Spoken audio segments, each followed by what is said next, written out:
കേന്ദ്ര ബജറ്റിൽ പ്രഖ്യാപനമില്ലെങ്കിലും അതിവേഗ റെയിൽ പദ്ധതിയുമായി സ്വന്തം നിലയിൽ മുന്നോട്ട് പോവുകയാണ് ഇ ശ്രീധരൻ. പദ്ധതിയുടെ DPR തയ്യാറാക്കാൻ എന്ന് അവകാശപ്പെട്ട ഇ ശ്രീധരൻ പൊന്നാനിയിൽ ഇന്ന് ഓഫീസ് തുറന്നു. ശ്രീധരന്റെ ഭാര്യ രാധയാണ് ഓഫീസിന്റെ ഉദ്ഘാടനം നിർവഹിച്ചത്.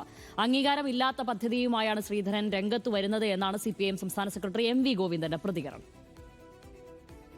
കേന്ദ്ര ബജറ്റിൽ അതിവേഗ റെയിൽപാത സംബന്ധിച്ച പ്രഖ്യാപനമോ പരാമർശമോ ഇല്ലെങ്കിലും ഇ ശ്രീധരൻ ആത്മവിശ്വാസത്തിൽ തന്നെ. റെയിൽവേ മന്ത്രി അശ്വിനി വൈഷ്ണവ് DPR തയ്യാറാക്കാൻ തന്നോട് ആവശ്യപ്പെട്ടിട്ടുണ്ടെന്നാണ് ശ്രീധരന്റെ അവകാശവാദം. പൊന്നാനിയിലെ ഓഫീസ് നിലവിളക്ക് കൊളുത്തി ഉദ്ഘാടനം ചെയ്തത് ശ്രീധരന്റെ ഭാര്യ രാധ. DMRCയിലെ ചില മുതിർന്ന മുൻ ഉദ്യോഗസ്ഥർ മാത്രമായിരുന്നു ഉദ്ഘാടന വേദിയിൽ ഒപ്പമുണ്ടായിരുന്നത്.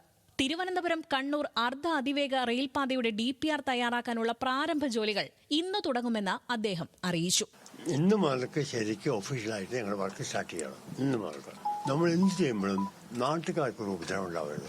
എന്ത് ചെയ്താലും അവർക്ക് ക്ലാശകരമായ ഒരു സാധനം ചെയ്യാണ്. വല്ല ബുദ്ധിമുട്ടുണ്ടെങ്കിൽ നമ്മൾ അതിനുള്ള പ്രതിവിധി കാണണം. അതാണ് നമ്മുടെ ആവശ്യം. പ്രാഥമിക ജോലികൾക്കായി 10 ഉദ്യോഗസ്ഥരെയും ശ്രീധരൻ ഓഫീസിൽ നിയമിച്ചിട്ടുണ്ട്. ഇവരുടെ നിയമനം, ആര് ശമ്പളം നൽകും എന്നിവ സംബന്ധിച്ച വിവരങ്ങളൊന്നും വ്യക്തമല്ല. കേന്ദ്ര സർക്കാർ ഇതുവരെ പദ്ധതി പ്രഖ്യാപിച്ചിട്ടില്ല. DMRCയെ ചുമതലപ്പെടുത്തിയിട്ടില്ല. DMRC ശ്രീധരന് പദ്ധതി ചുമതല നൽകിയിട്ടുമില്ല. ജനുവരി 16-നാണ് കേന്ദ്ര റെയിൽവേ മന്ത്രിയെ കണ്ട് ചർച്ച നടത്തിയതെന്നും അപ്പോഴേക്കും ബജറ്റ് തയ്യാറായി കാണണമെന്നുമാണ് ഇ ശ്രീധരൻ പറയുന്നത്. ബജറ്റിൽ പദ്ധതി പ്രഖ്യാപിക്കാത്തതിൽ ആശങ്കയില്ല. ഞാൻ റെയിൽവേ മിനിസ്റ്റർ 16-ാം തീയതി പോയി കണ്ടതാണ്.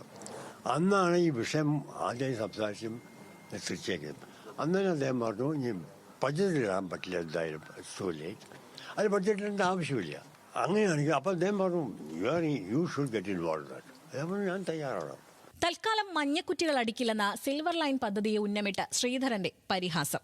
എന്നാൽ കേരളത്തിന് അനുയോജ്യം സംസ്ഥാന ബജറ്റിൽ മുന്നോട്ട് വെച്ച RRTS പദ്ധതിയാണെന്നാണ് സർക്കാരിന്റെ പക്ഷം. അംഗീകാരമില്ലാത്ത പദ്ധതിയുമായാണ് ശ്രീധരൻ രംഗത്തു വരുന്നതെന്ന് CPIM സംസ്ഥാന സെക്രട്ടറി MV ഗോവിന്ദൻ പറഞ്ഞു. കണ്ണൂർ വരെ പറഞ്ഞിട്ടുള്ളത്, കണ്ണൂരിൽ നിന്നുള്ളത് കാസർഗോഡ് വരെ മാറ്റണം എന്നുള്ള അഭിപ്രായം ഞങ്ങൾക്കുള്ളൂ. ഞങ്ങൾക്ക് വേറെ പ്രശ്നമൊന്നുമില്ല, തർക്കമൊന്നുമില്ല. വരുന്നതിനും ഞങ്ങൾക്ക് തർക്കമില്ല. RRTC ഞങ്ങളിപ്പോൾ മുന്നോട്ടേക്ക് വെച്ചിട്ടുണ്ട്. അത് ശ്രീധരന്റെ പരിപാടിക്ക് കേന്ദ്ര ഗവൺമെന്റ് അംഗീകാരമില്ല എന്ന് മനസ്സിലാക്കിയപ്പോഴാണ് അത് വെച്ചത്.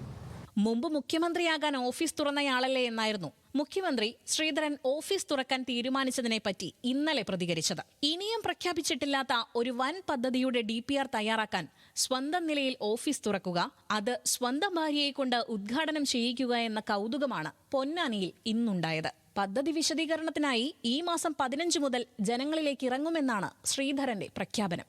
ന്യൂസ് മലയാളം, മലപ്പുറം.